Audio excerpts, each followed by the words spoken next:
things up shonga na kusubiza last week. Na bank tusako president wa Federation of Gospel Artists Uganda. Era unako lwaleero mulina ngagena bera nga atunyonnyola ku bago yatwalidde mu parliament nti oba ng'omuyimbi wenna ng'oli eyo oba ng'oli comedian, before you compose a song, before you go to the studios, oyina sooka n'ogenda mu UCC wetuukayo n'ekuwa nejjamu ebintu byeraba nti si bituufu gwe kuyimbako. Olunaku lwaleero twagala president atugambe bigenda kubeera nga biyamba bitya omuyimbi wa gospel yenna ali eyo. President Amanya Ndobozi mpitibwa Dennis Lanek, current president wa Federation of Gospel Artists Uganda, ekibiina ekitwala abayimbi ba gospel bonna mu ggwanga erya Uganda. Eteeka nze nga nze siriwagira kubanga era tebazze kusooka kuneebuuza nti president w'abayimbi ba gospel kino kyogerako ki oba kino tukiteekewo oba tetukiteekawo. Cause njagala sooka babuuza nti oyo agenda okuwulira music wa gospel oba anakola oba taakole ye mulokole yasabira wa? Kubanga bw'obanga asabira mbannabbi then obviously tajja kukkiriza luyimba lwonna oluba luvuddeyo olwogera ku bikolwa by'abannabbi ab'obulimba. Point number 2, obulokole bwe bwenkana wanti ajamanya nti luno luyimba lwa kusinza, luno luyimba lwa kutendereza, luno luyimba lwa kuzaamu bantu maanya. Ajja kugamba kino ekigambo kijjeemu, kiri ekigambo kijjeemu, revelation y'oluyimba efe. Kaakati nze nsaba government, nsaba omukulembeze wa Uganda, President Yoweri Kaguta Museveni, eryeteeka aligaane okuyita because teyamba omuyimbi wa gospel. Eryeteeka teyamba na muyimbi wa secular kubanga enyimba za secular zimanyi bwabata wemudde oluyimba telujja kutunda. Kyogangwe president gwenga gwe obadde owagira nnyo banene abantu abaveyo ne bayimba ebigambo ebyesitaza. No, siwagira bayimba bigambo byesitaza, but botunulira industry yaabwe, that is what sells for them. Ekyo kye kibatunda. Oluyimba lwa B2C olupya lwe lubatunda. Oba okitegeera. Kaakati tubanga abazzeeyo mu oba generation ki kati nze ku muyimbi wa gospel ekyo sikikkiriza kubaawo.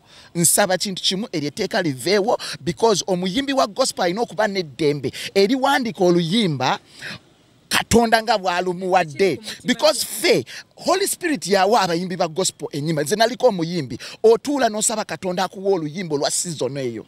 Oba okitegeera kati mukama katika tuli mu season ya quarantine, season ya lockdown, Katonda bwakuwa oluyimba nga lwogera ku lockdown bajja kugamba kino ekya okusigale wakati jemu teekawo kino. Oba okitegeera kati nja kuwa example nti abantu babadde bagamba nti Uganda tetulina afudde COVID. Oba okitegeera ani abadde atuyamba, ani abadde atutaasa, abadde mukama.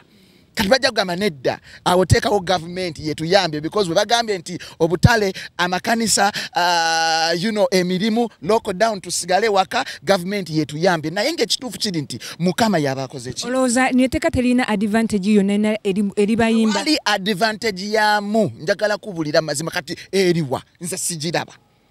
Oba okitegeera kyongera konya industry eyaki eya gospel. Industry yaffe kyasituka busitusi ekyali wansi. Mwena abatulaba mumanyi abayimbi babiri, omumanyi Wilson Bugeme, mumanyi Levikson, naye gospel music eina abayimbi abenjawulo kubanga buli kanisa ina omuyimbi wa gospel. Sinakindi nga n'omusumba yennyini naye muyimbi wa gospel. Kaakati bw'okireeta obanga agamba nti Wilson Bugeme ne Levikson bokabe baba bagenda maaso n'okola ki? N'okuyimba. Kati oluyimba Chikibombe bajja keera ku mateba gambe Chikibombe lutegeeza ki kijeewo. Kigambo who cares? Bajja gamba awo abenansa na who cares? Simanyi Pastor Bugembe tanaba kuwasa who cares? Ajja kugamba oli awulira nti gendo wase ekyo kijeemu. Lanek singa government evayo negamba singa government evayo negamba nti etteeka tugenda ddiisa kikyemuzaako? Tugenda kwekalakaasa mu linnya lya Yesu. Tugenda kuba omulanga ku social media, tugenda kuba omulanga buli wamu. Vice President wange Wisdom Kaye fe twasazeewo aba Uganda Music Association ekulemberwa Sophia resigning kati Waiki Benda yaliko fenna we are against it, we do not support it. oba okitegera n'etteeka lya copyright twagala omukulembeze Yoweri Kaguta Museveni aliyise abayimbi batandika okufuna mu music waabwe. We are for the artists, not against the artists. President ekibuzo ekisembayo kiri kimu. Tulabye abayimbi b'ensi bavuddeyo ne beetaba mu politics. Mu abayimbi ba gospel sinalaba wadde n'omu avayo n'agamba nti leero nze agenda obeera nga nange neesimbawo. Muli kuki? Kyogamba Judith Babirye tomumanyi? Judith Babirye bagamba. Irene Kisaache tomumanyi? Ngamba guno omulembe omuto omuteebi Bobbi bavuddeyo aganagana abayimbi ba gospel muli kuki? Andika challenge eriwo abamu tebalina bisaanyizo tebalina mpapula. Temugamba gospel temwasanga nga omuyimbi wa gospel yakoma mu senior 4. Okitegera ebisaanyizo ebyetaagisibwa bannange. Kati no nange kenyini ne bwe nsalawo kwesi ninasoka kuddayo munnange mu ssomero. Oba okitegeera ffe Mukama yatuyambye mutulaba vugazi Benz mutulaba beera ne SENTE kutambula mawanga. It has been Jesus. Omulabi wa Tinza Pshali eri amanye nti abayimbi ba gospel bonna tebaasoma tebalina bisaanyizo byafuula kugamba nti bonna tebaasoma. Tulina abayimbi abaasoma nga they are well educated naye kati kisinzira ku kwolesebwa oli kw'abaalina nga y'omuntu. Waliwo ayagala enkoko waliwo atayagala nkoko ye nga vegetarian. Oba okitegeera kati people have their different choices and opinions. Waliwo abayimbi abagamba nti ffe oyo President Lanek ffe tetumumanyi si president waffe. Oyo simanyi Federation of Gospel Artists tetugimanyi kiki. Everybody has their own choice at the end of the day. Tosobola kaka ndogo ikunywa mazzi nga teyagala kunywa mazzi.